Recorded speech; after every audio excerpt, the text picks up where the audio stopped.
ممكن حد يفهمني ايه الكائن ده؟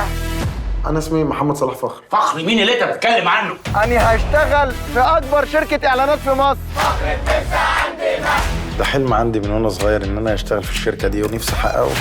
انت متوقع مرتبك يبقى كام تقريبا؟ 20,000. 7 11. فخر ده ولد كويس، لازم اشوفه بنفسي. سكنت على سطح هنا قريب. ما اسموش سطح، اسمه روف توب.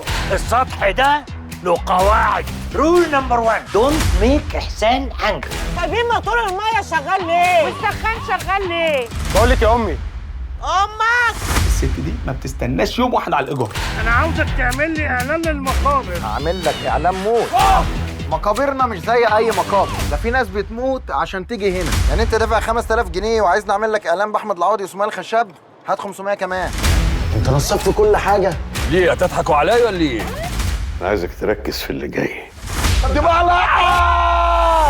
دكتور الله يرحمها، انا اسف. اسمها شيرين، ماتت قبل فرحها باسبوع. يا تامر اهلا، يا حبيبي، ازيك يا شيرين؟ عامله ايه؟ ايه الاخبار؟ مالك؟ ايه اللي حصل؟ شكلك حلو قوي.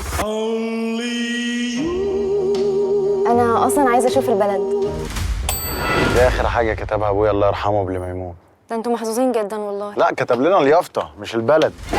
ما تاخدنا دنكا دنكا. حاسس إن ده مش مكاني. انت قدامك اسبوع، يا تثبت نفسك يا تاخد بعضك وتروح بلدكم. كلمني في الموبايل مش سامع. موبايل ايه؟ موبايل انت لسه مولود. الموبايل فخر. لا لا لا لا، ايه ده؟